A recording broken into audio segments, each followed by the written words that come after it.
الحمد لله رب العالمين والصلاة والسلام على سيد الأنبياء والمرسلين وعلى آله وأصحابه أجمعين أما بعد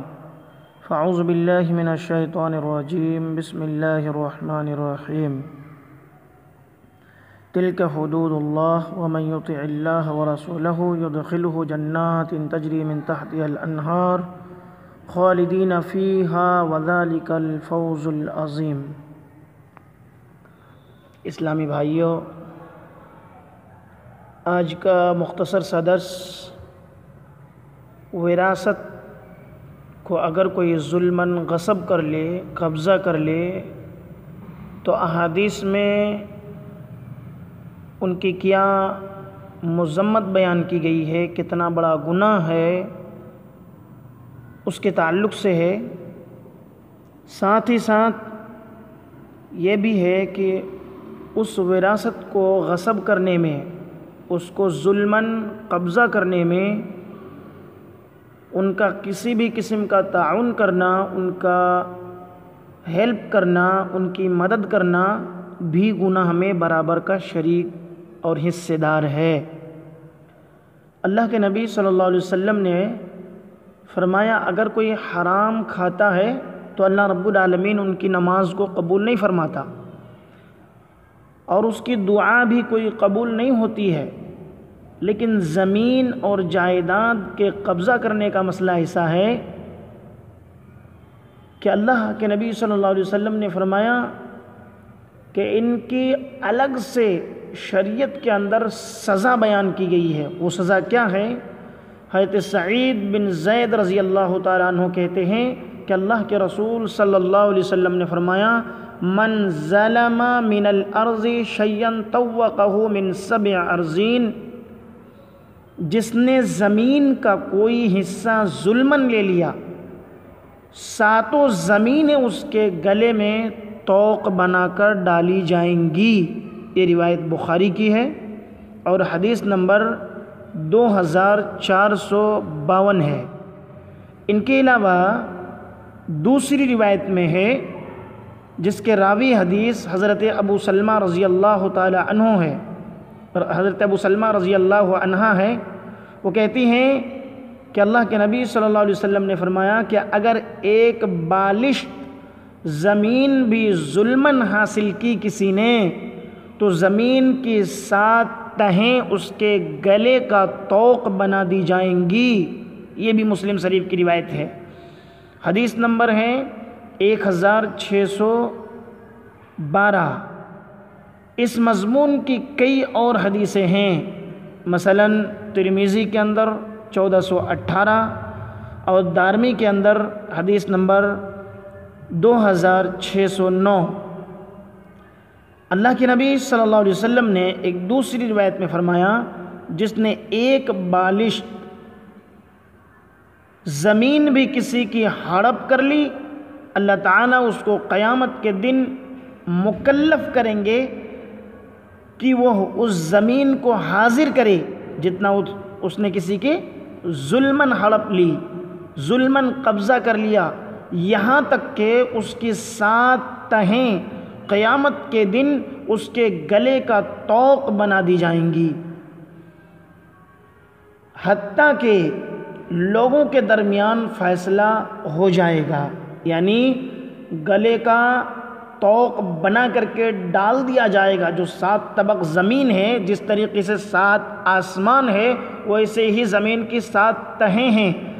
تو یہ 7 تہیں قیامت کے دن ان کے گلے کا طوق بنا دی جائیں گی جب تک لوگوں کے درمیان فیصلہ نہیں ہو جائے گا۔ اللہ اکبر۔ یہ مسند احمد کی روایت ہے اور حدیث نمبر 17539 ہے۔ اسی طرح حضرت عبداللہ بن عمر رضی اللہ تعالیٰ عنہ کہتے ہیں کہ اللہ کے رسول صلی اللہ علیہ وسلم نے فرمایا من اخذ من الارض شیئا بغیر حقہ خسف بہ یوم القیامت الی 7 ارضین، کہ جس نے کچھ بھی زمین کا ناحق لے لیا وہ قیامت کے دن 7 تہوں تک اس میں دھسا دیا جائے گا۔ یعنی اگر جیسے باپ کے جائیداد ہیں، باپ کے انتقال کے بعد ان کے اولاد چاہے وہ لڑکے ہوں لڑکیاں ہوں یہ کیا ہیں یتیمی کی حالت میں پرورش پائے، تو پھر ان کے بھائیوں نے یعنی چچا نے ان کی اولاد کی کفالت کی اور اپنے بھائی کی تمام طرح کی جائیدادیں چاہے وہ روپے کی شکل میں ہوں، مکان کی شکل میں ہوں، زمین کی شکل میں ہوں، چچا کے پاس ہے اور ان کی نیت اب خراب ہو چکی ہے، اس میں وہ قبضہ کرنا چاہتے ہیں، تو ایسی صورت میں یہ یاد رکھ لیں کہ اگر اس نے پورے جائیداد کو یا ان میں سے کچھ بھی حصہ کو ظلماً قبضہ کر لیا یا قبضہ کرنے کی کوشش چل رہی ہے، تو اس حدیث کو یاد رکھیں کہ زمین ناحق لینے کی وجہ سے قیامت کے دن 7 تہوں تک اس کو زمین میں دھنسایا جائے گا۔ اچھا، اس میں ایک بات اور یاد رکھنے کی ہے، اگر ہماری کسی بھی قسم کی تعاون ہے قبضہ کروانے میں کہ وہ زمین قبضہ کر لیں، کسی بھی قسم کی ہیلپ کر رہے ہیں، وہ ہیلپ چاہے ہماری خاموشی ہے یا پھر اگر کوئی ہمارا بھائی ہے اور اس زمین کے کاغذات درست کر کے اپنے قبضے میں لینا چاہتے ہیں اور پھر ہم ان کو سپورٹ نہیں کر رہے ہیں کہ ہمارے چچا جو کرے گا ویسا ہی ہم کریں گے،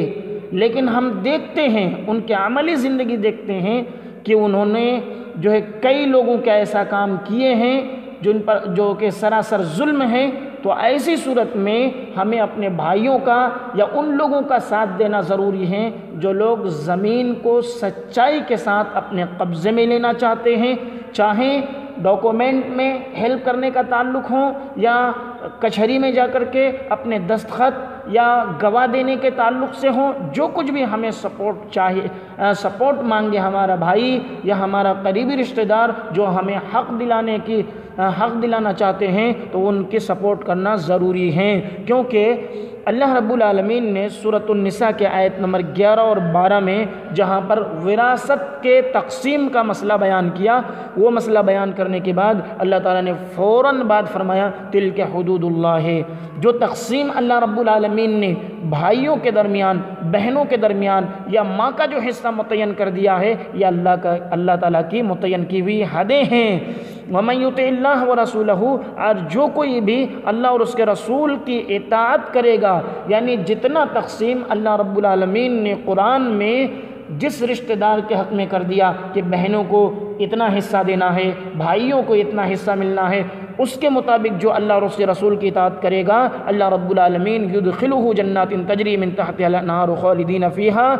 اللہ رب العالمین اس شخص کو جنت میں، ایسی جنت میں داخل کرے گا جن کے نیچے سے نہریں جاری ہیں اور وہ اس میں ہمیشہ ہمیش رہیں گے، اور یہ بہت بڑی کامیابی ہوگی۔ لیکن اگر کوئی شخص کوئی مال ہڑپ رہا ہے، کوئی کسی جائیداد پر قبضہ کیا جا رہا ہے، ہم اپنے آنکھوں سے دیکھ رہے ہیں یا ہم اس کو سمجھ رہے ہیں، لیکن اپنے بھائی کا ہیلپ نہیں کرتے ہیں، یا جو لوگ انصاف کرنا چاہتے ہیں اس انصاف کرنے والے کا ہیلپ نہیں کرتے ہیں، بلکہ ہم خاموش ہیں یا تماشا بنے ہوئے ہیں یا ایک طریقے سے اپنے چچا کو سپورٹ کر رہے ہیں یا اس شخص کو سپورٹ کر رہے ہیں جو ہمارے مال کو ہڑپنا چاہتا ہے، تو ایسی صورت میں اللہ تعالیٰ فرماتا ہے سورۃ النساء کے آیت نمبر 14 کے اندر وَمَن يَعْصِ اللَّهَ وَرَسُولَهُ، جو کوئی بھی اللہ اور اس کے رسول کی نافرمانی کرے گا، وَيَتَعَدَّ حُدُودَهُ، اور اس کے حد سے تجاوز کرے گا، حد سے آگے بڑھے گا، يُدْخِلُهُ نَارًا خَالِدًا فِيهَا، اللہ رب العالمین اس کو جہنم میں داخل کرے گا اور وہ ہمیشہ جہنم کی آگ میں جلتا رہے گا۔ وَلَهُ عَذَابٌ مُّهِينٌ، اور ایسے غلط چیزوں کو سپورٹ کرنے والوں کے لیے، ایسے ظلماً کسی جائیداد کو قبضہ کرنے والوں کے لیے رسوا کن عذاب ہے۔ اس کے علاوہ قرآن میں اللہ تعالیٰ نے دوسری جگہ ارشاد فرمایا تعاونوا علی البر والتقوی، کہ تم نیکی اور بھلائی کے کام میں مدد کرو، ایک دوسرے کا ہیلپ کرو، ایک دوسرے کا تعاون کرو، ولا تعاونوا علی الاثم والعدوان، اور گناہ کے کاموں میں کسی کا ہیلپ نہ کرو۔ اسی طریقے سے اگر اللہ کی حد کو توڑا جا رہا ہے، کوئی حصہ کوئی مارنا چاہتا ہے، کسی کا حصے پر قبضہ کرنا چاہتا ہے، کسی کے جائیداد جائیداد کو ہڑپنا چاہتا ہے تو جو حد توڑا جا رہا ہے اس شخص کے حد کے توڑنے میں آپ ہیلپ نہ کرو، ورنہ جتنا گنہگار حد کیا کہتے ہیں اللہ کے حد کو توڑنے والے گنہگار ہیں اتنا آپ سپورٹ کرنے والے بھی گنہگار ہوں گے۔ ایک ظلمن جو آپ کی جائیداد پر قبضہ کر رہا ہے، آپ جتنا